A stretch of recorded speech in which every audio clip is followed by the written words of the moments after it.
mujizat yang dilakukan Tuhan Yesus ya tentang 5 roti dan 2 ikan, tapi bisa cukup untuk bahkan berlebih untuk 5.000 orang. Ini tadi ayat sudah dibaca, jadi dari Yohanes 6. Nah, sebelum mulai saya akan mulai dengan pertanyaan. Apakah kita, Anda semua, Ibu Bapak, ataupun kita semua ini sedang mengharapkan mujizat? Atau sebenarnya kita semua ini pernah mengalami mujizat?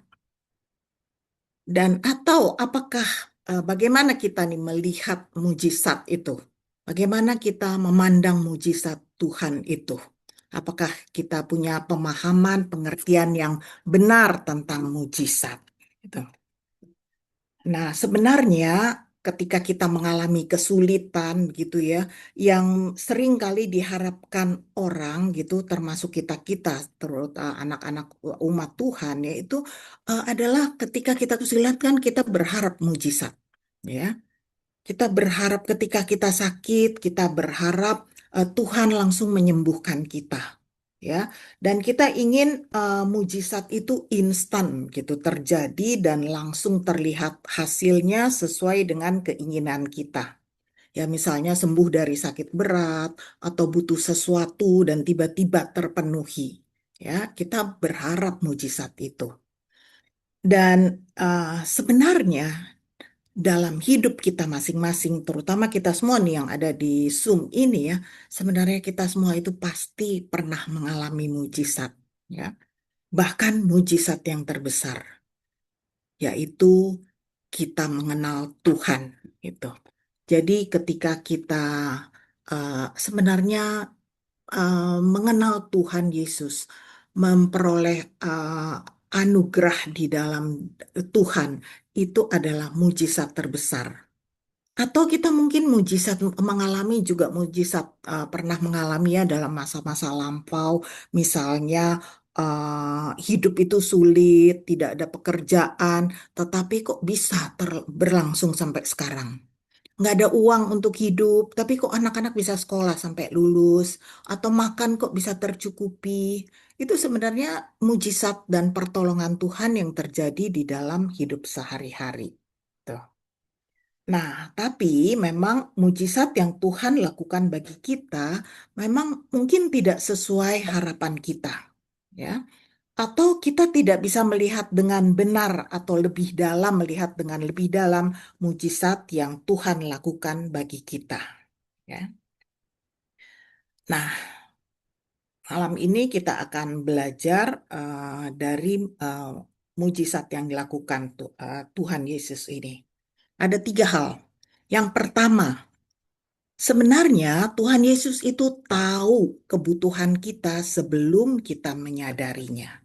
Jadi biasanya kan kita tuh minta mau sesuatu terjadi karena kita butuh pertolongan Tuhan. Kita butuh sesuatu. Nah ya, ada kebutuhan dasar kita dan kita minta tolong. Kita berseru kepada Tuhan supaya Tuhan menolong. Tetapi sebenarnya di dalam pembacaan yang kita baca, ayat perikop yang kita baca tadi, itu di situ kan disebutkan bahwa orang banyak mengikuti Yesus karena mereka melihat mujizat penyembuhan yang dilakukan Yesus. Ya, jadi mereka itu belum tentu sudah mengenal Yesus dengan benar. Tetapi karena sebelumnya Yesus menyembuhkan orang-orang sakit, mereka lihat, jadi mereka mengikuti Yesus. Ya, dan sebenarnya mereka itu ini kan mujizat ini Tuhan memberi makan 5.000 orang dengan 5 roti dan 2 ikan. Sebenarnya orang banyak ini tidak ada yang minta makan. Mereka tidak minta makan loh, gitu. Tidak dikatakan mereka minta makan, tetapi Yesus yang berinisiatif memberi mereka makan. Eh, apa cerita ini ditulis dalam keempat Injil ya, dan di dalam ketiga Injil yang lain, Matius, Markus, Lukas, itu sebenarnya dituliskan bahwa murid-murid itu sebenarnya yang menyarankan kepada Yesus supaya orang banyak ini suruh suruh pergi dulu, suruh bubar supaya mereka beli makanan di desa-desa sekitar dan mereka bisa. Tetapi Yesus itu justru menyuruh, tidak, jangan mereka nggak usah disuruh pergi, tapi kamu yang harus memberi makan. Ya. Nah, kalau kita bicara tentang mujizat Yesus, sebenarnya seringkali mujizat itu berkaitan dengan pemenuhan kebutuhan dasar, ya, kebutuhan paling esensi. Nah, di sini mujizat yang nyata adalah kebutuhan fisik untuk survive. Waktu itu hari hari sepertinya sudah mau malam dan mereka nggak punya makanan, gitu ya. Jadi Tuhan berikan, gitu. Makan ya, kebutuhan fisik itu ya makan atau kesembuhan, kan Yesus banyak melakukan mujizat ya, penyembuhan begitu. Itu untuk memenuhi kebutuhan fisik. Memang memang boleh sih gitu dan layak gitu ya kita minta kepada Tuhan untuk kebutuhan fisik. Tetapi yang Tuhan sediakan yang lebih penting adalah kebutuhan rohani. Apa kebutuhan rohaninya? Yaitu mereka bertemu Tuhan, mereka merasakan kehadiran Tuhan, mereka melihat kuasa Tuhan yang membuat mujizat, mereka mengalami mujizat, mereka mengalami kelimpahan hidup di dalam Tuhan. Jadi kalau dari sini dan memang di ayat pertama itu dalam yang kita baca tadi ya, Yohanes itu di ayat pertama kedua itu dikatakan juga bahwa mereka itu mengikuti Yesus itu bukan untuk cari makan, tetapi mereka mengikuti Yesus. Jadi mereka eh, butuh gitu, butuh melihat ada yang berkuasa, ya. Dan sebenarnya manusia itu juga punya kebutuhan utama itu adalah punya kebutuhan akan Tuhan. Kita nggak hanya butuh makan gitu. Seperti Tuhan juga bilang ya manusia tidak hanya hidup dari roti tetapi dari firman Allah. Kita sebenarnya juga butuh gitu. Butuh hal rohani. Butuh berjumpa dengan Tuhan. Karena itu secara natural manusia itu mencari Tuhan biasanya lewat agama-agama atau kalau di animisme mereka menyembah berhala atau ada aliran-aliran kepercayaan yang macam-macam. Itu karena punya kebutuhan akan Tuhan, ya. Dan ini Tuhan berikan. Tuhan datang dan memenuhi kebutuhan rohani ini, ya. Jadi kebutuhan rohani sebenarnya hal yang lebih penting, gitu ya. Kebutuhan fisik itu sifatnya sementara. Kita makan sekali kenyang. Besok kita butuh makan lagi. Sehari kita harus makan 3 kali, begitu. Tetapi kebutuhan rohani, bertemu Tuhan, merasakan kehadiran Tuhan, mendapat pengampunan dari Tuhan, bahkan mendapat keselamatan dari Tuhan, itu adalah bersifat kekal. Jadi mungkin sebenarnya kebutuhan rohani itu yang lebih dulu harus kita cari, ya. Dan Yesus memenuhi kebutuhan kita itu. Ia kayak sepertinya hanya memberi makan, tetapi sebenarnya ia memenuhi kebutuhan rohani. Kalau di konteks perikop ini adalah kebutuhan rohani dari orang-orang yang mengikuti dia, ya.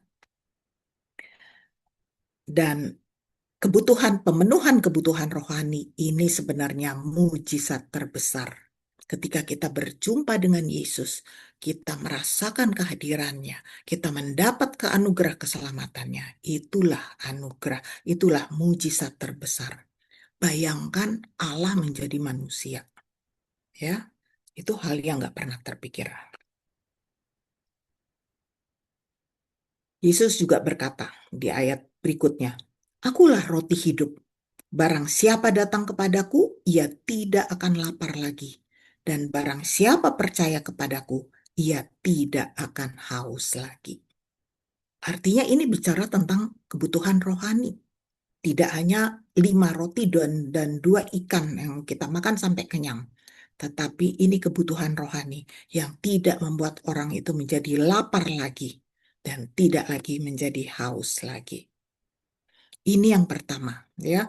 Jadi Yesus itu tahu kebutuhan kita bahkan sebelum kita memintanya, sebelum kita berdoa.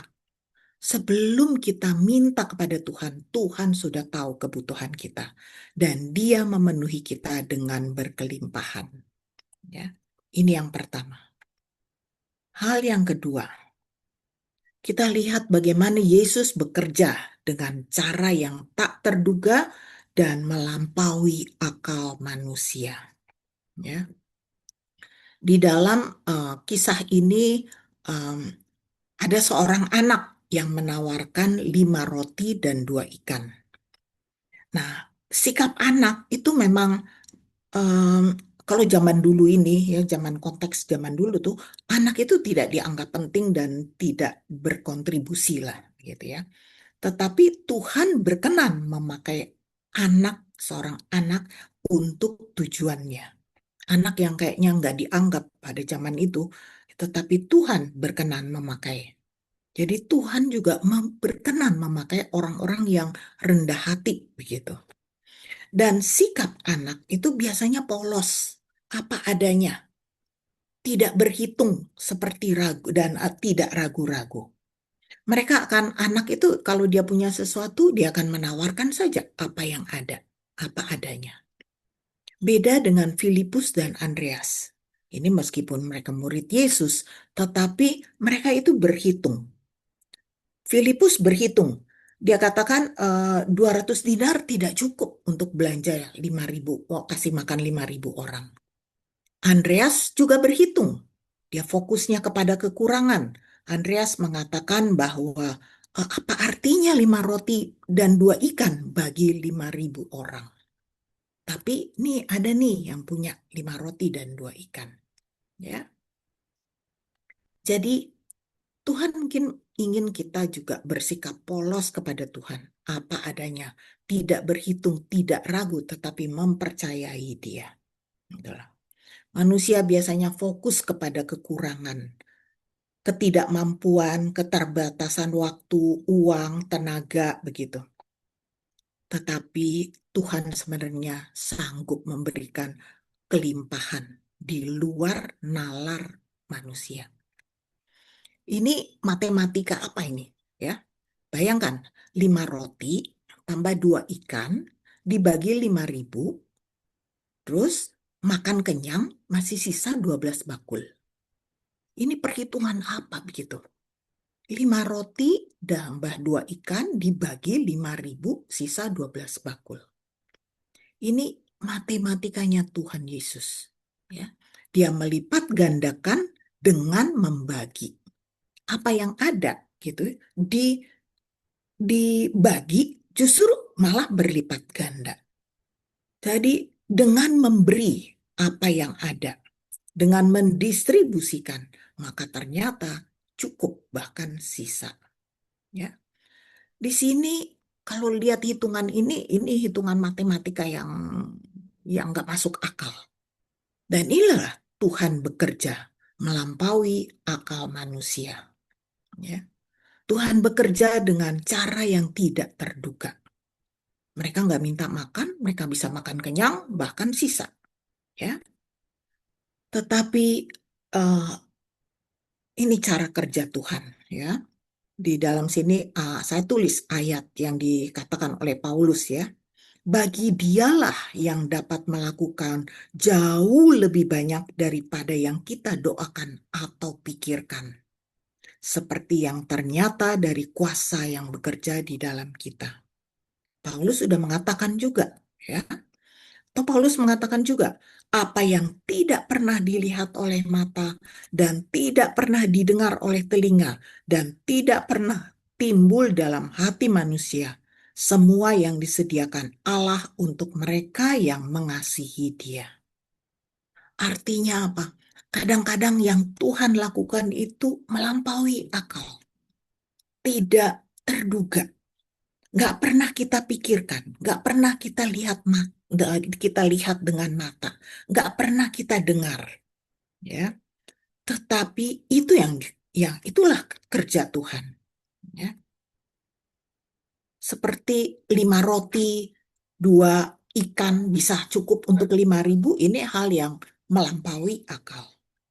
Atau kalau kita bicara tentang cara Tuhan memenuhi kebutuhan rohani kita. Allah menjadi manusia. Itu nggak ada loh di ajaran agama lain. Keselamatan Allah datang ke dunia menjadi manusia dalam Yesus dan diam, dan bahkan sampai sekarang ada Roh Kudus yang diam bersama kita. Itu eh, dulu kan yang diharapkan oleh bangsa Yahudi itu adalah Yesus yang datang di dalam kemegahannya. Tetapi juru selamat yang datang malah lahir di kandang, lalu mati di salib, lalu bangkit, lalu naik ke surga. Itu tidak pernah terdengar dan itu tidak pernah terduga. Tapi dia mau kita percaya kepadanya. Supaya karena dia tahu apa yang akan ia lakukan. Jadi yang Tuhan inginkan adalah kita percaya kepada dia. Kita berserah, ya. Karena mujizat itu dimulai dengan penyerahan. Percaya kepada Yesus, maka terjadi mujizat keselamatan itu. Ketika ada seorang anak yang menyerahkan 5 roti 2 ikan, maka terjadi kelimpahan makanan itu. Jadi Tuhan memberi kelimpahan ketika dalam hidup, ketika kita memberi, ketika kita berbagi apa yang ada. Dan di tangan Yesus, kekurangan itu menjadi kecukupan. Yang sedikit itu menjadi kelimpahan. Ya. Ini sesuatu yang tidak masuk akal. Tetapi biarlah kita kagum dengan apa yang Tuhan lakukan. Hal yang ketiga, yang dapat kita pelajari dari perikop Yohanes 6 ini adalah Tuhan beranugerah. Ya. Tuhan beranugerah dengan berkenan menunjukkan kuasanya. Ya. Tuhan mengizinkan orang itu melihat kuasanya. Ya. Kalau manusia itu tidak penting bagi Allah, ya, kalau Tuhan itu tidak mengasihi kita, tidak peduli sama kita, buat apa dia menunjukkan kuasanya? Tetapi dia berkenan Allah menjadi manusia dan menunjukkan kuasanya supaya kita percaya kepada dia, supaya kita bisa menyembah dia. Ya. Dan memang mujizat-mujizat Yesus itu eh, terjadi itu selalu itu dalam mujizat Yesus itu Yesus menunjukkan kuasanya, baik kuasa di bumi maupun kuasa di surga. Misalnya kuasa atas alam, ya, kuasa atas alam Yesus berjalan di atas air. Apa ada kita yang bisa berjalan di atas air gitu? Atau ketika Yesus meredakan angin ribut, ditegur saja angin ributnya langsung diem, gitu ya, badainya langsung diam. Atau ketika Yesus naik ke surga, itu melawan hukum gravitasi, ya. Atau Yesus juga menunjukkan kuasanya atas manusia. Dia bisa menyembuhkan penyakit, dia memberi makan 5.000 orang seperti ini, dan dia bisa melakukan hal-hal yang tidak dapat dilakukan orang lain, tapi bukan sulap, ya. Bukan sulap seperti mengubah air menjadi anggur misalnya. Atau kuasa atas dosa, ya. Yesus bisa mengampuni dosa. Kuasa atas si iblis, Yesus bisa mengusir roh jahat. Kuasa atas maut, Yesus bangkit dan membangkitkan orang mati. Kuasa atas surga, Yesus yang menentukan siapa yang akan menjadi penghuni surga. Penghuni surga hanyalah orang-orang yang percaya kepadanya, yang menerima dia dan percaya. Itulah menjadi penghuni surga. Jadi melalui mujizat-mujizat itu kuasa Tuhan itu sebenarnya terlihat. Ya, bayangkan kalau kita ada di situ dan kita mengalami, mungkin kita akan merinding gitu rasanya.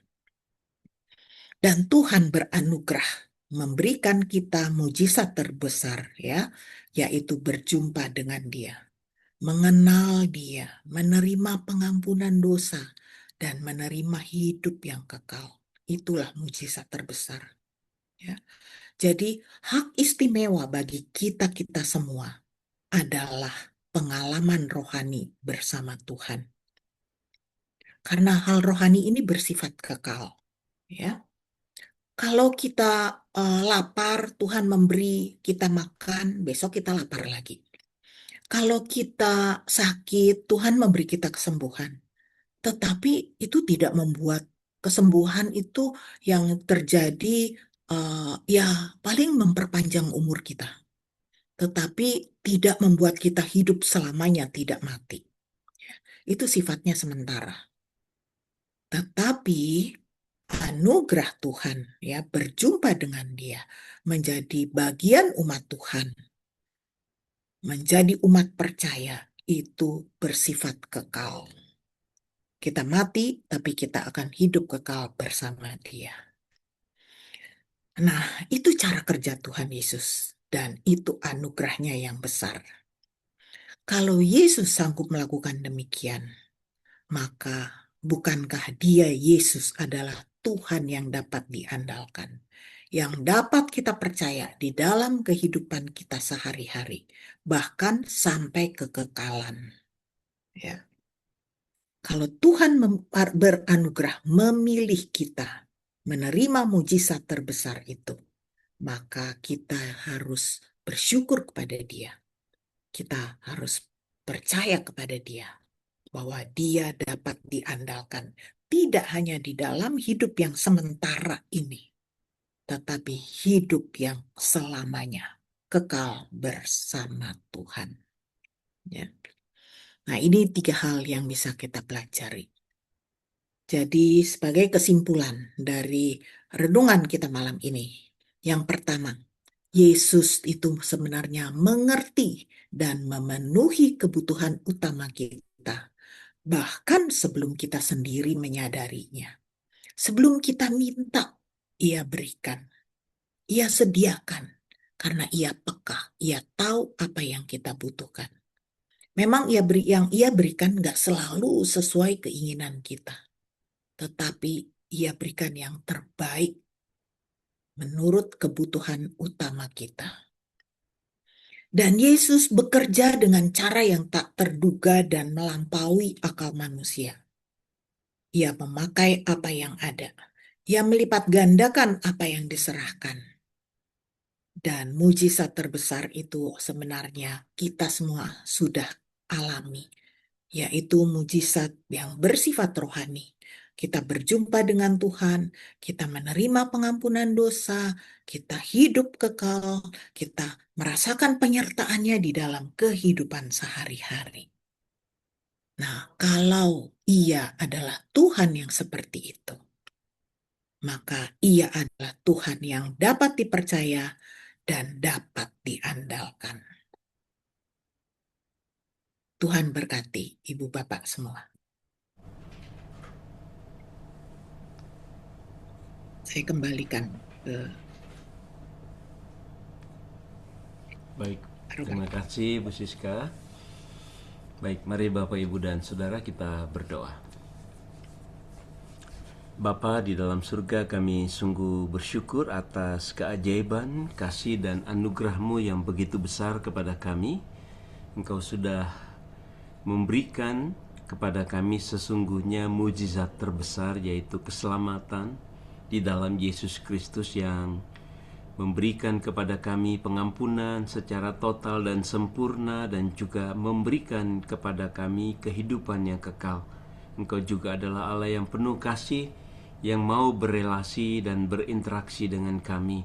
Engkau Allah yang juga sangat mengenal kami masing-masing dan bahkan mengenal kami dengan sangat baik. Engkau juga Allah yang penuh belas kasihan kepada kami. Engkau tahu segala keperluan dan kebutuhan kami bahkan sebelum kami memintanya, bahkan yang terbaik dari Tuhan, Tuhan sediakan bagi kami sekalian. Ajar kami mengerti, ajar kami percaya akan kasih dan pemeliharaan-Mu di dalam kehidupan kami ya Tuhan.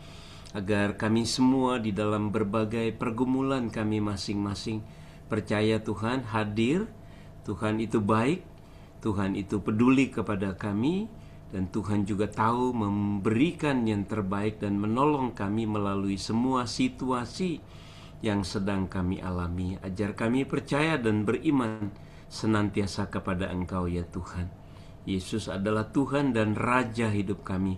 Biar kami juga merajakan Kristus dalam keseharian kami, belajar mentaati Kristus dalam kehidupan kami sehari-hari. Kami bersyukur malam ini juga Tuhan sudah memberikan kesempatan bagi kami untuk berdoa bersama-sama. Tuhan yang akan menjawab segala doa kami dan memberi yang terbaik dari apa yang dapat kami doakan, bahkan melampaui apa yang dapat kami ucapkan. Terima kasih Bapa untuk ibadah ini. Terima kasih untuk penginjil Gaby yang sudah menjadi liturgos, dan juga Ibu Siska yang Tuhan pakai untuk menyampaikan renungan firman Tuhan pada malam hari ini. Tuhan juga memberkati Bu Siska dan keluarga dan kami semua yang sudah hadir bersama-sama di dalam ibadah doa malam hari ini. Sebentar kami akan berpisah satu sama lain dan juga melanjutkan segala aktivitas kami. Dan juga ketika kami beristirahat pada malam nanti, kiranya Tuhan yang menganugerahkan kepada kami istirahat yang baik, tidur yang baik, sehingga kami besok kami bangun dengan kekuatan yang baru. Kiranya anugerah damai sejahtera sukacita dari Allah berlimpah-limpah atas kami sekalian. Terpujilah Allah Tritunggal kekal selama-lamanya. Dalam nama Tuhan Yesus Kristus kami berdoa dan bersyukur. Haleluya. Amin. Amin. Baik Bapak Ibu dan